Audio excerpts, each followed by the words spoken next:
Bien, nous allons étudier l'obligation de formation des employeurs. En effet, la loi est très claire au sujet de la formation et l'employeur a l'obligation de former son salarié. Alors cette obligation de formation comporte deux obligations. La première, c'est d'assurer l'adaptation des salariés à leur poste de travail. Alors qu'est-ce que cela signifie? Ça signifie que l'employeur doit tout faire pour que le salarié puisse continuer à occuper son poste de travail. Prenons l'exemple d'une entreprise qui est un cabinet d'audit en comptabilité. En gros, l'activité de l'entreprise, c'est de faire la comptabilité des autres entreprises. Bien. Dans cette entreprise, il y a un comptable qui s'appelle Robert, et Robert travaille jusqu'à présent avec un papier et un crayon. Voilà, il fait la comptabilité comme ce fut le cas il y a 30 ou 40 ans en arrière, sans ordinateur. Tout d'un coup, l'entreprise se rend compte qu'elle a intérêt à passer sur des logiciels tels que EBP pour pouvoir travailler assez efficacement. Et Robert, lui, ne sait pas utiliser ce logiciel. S'il n'y avait pas cette loi qui impose à l'employeur de former son salarié pour lui assurer une adaptation à son poste de travail, eh bien, que se passerait-il? L'employeur, voyant que Robert ne peut pas continuer à travailler parce qu'il ne sait pas utiliser l'ordinateur, il pourrait très bien le licencier. Voilà, le licencier tout bonnement, sans devoir le former. Alors vous allez me dire, ça serait cruel. Oui, certes, mais dans certains cas, l'employeur qui voudrait se débarrasser de Robert serait bien content. Il voulait depuis un moment se débarrasser de Robert. Bien tiens, Robert ne peut pas occuper son emploi et faire son travail puisqu'il ne sait pas utiliser le nouveau logiciel de comptabilité. Eh bien, il pourrait le licencier.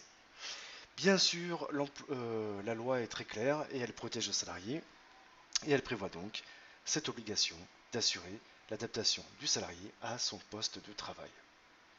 Ça signifie qu'il doit proposer une formation sur le nouveau logiciel à son salarié.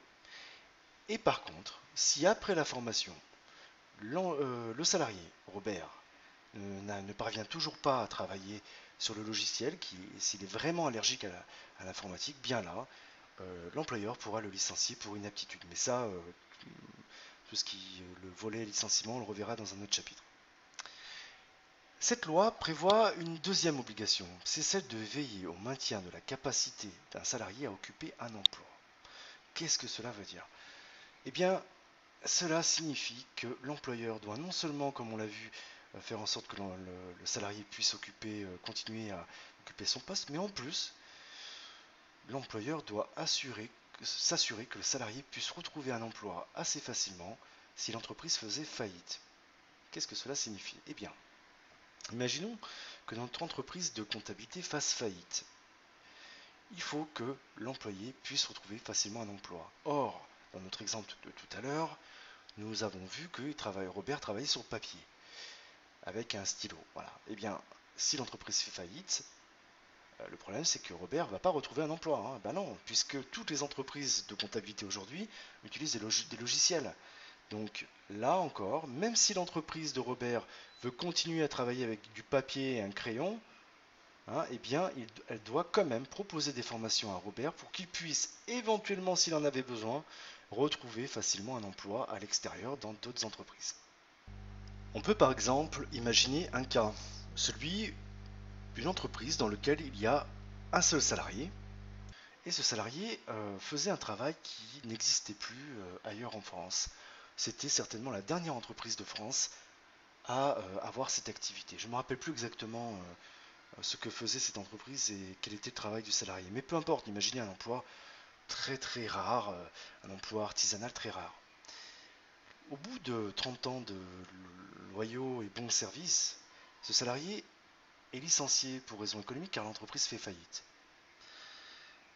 Or, au moment de rechercher un emploi, le salarié ne le retrouve pas. Pourquoi? Parce que son métier a disparu. Plus aucune entreprise sur le marché de l'emploi ne propose son métier. Il va donc devant les tribunaux pour demander la réparation de son préjudice car il n'a pas reçu de formation. Eh bien, les juges ont décidé que le salarié devait être indemnisé par son ancienne entreprise car celle-ci aurait dû lui proposer des formations pour qu'il puisse retrouver un emploi dans un autre domaine. Bien sûr, cela aurait dû se faire selon les désirs du salarié. Par exemple, l'employeur aurait dû aller voir ce salarié et lui dire, bon, écoute, ton métier est en train de disparaître, notre entreprise peut-être un jour fera faillite, que voudrais-tu faire comme emploi? Moi, j'ai l'obligation de te proposer des formations, donc dis-moi ce qui t'intéresse. Alors bien sûr, le salarié peut refuser, mais au moins, l'employeur aura respecté son obligation de veiller au maintien de la capacité de son salarié à occuper un emploi, puisqu'il lui aura proposé des formations. Voilà, je pense que là on a fait le tour de la question. Il reste une autre jurisprudence qui est intéressante, c'est juste pour préciser que l'employeur doit proposer ses formations même si le salarié ne demande rien, hein. Ça a été jugé. Ça n'est pas parce que l'employé, donc le salarié ne demande rien à son employeur, que l'employeur peut dire ah bah non mais il m'a rien demandé donc moi je lui ai rien proposé. Non non, il faut proposer même si l'employé ne demande rien. Ça c'est important pour vous parce que vous serez peut-être comptable, assistant de gestion, mais vous pouvez avoir dans des petites entreprises le rôle de gestionnaire de ressources humaines.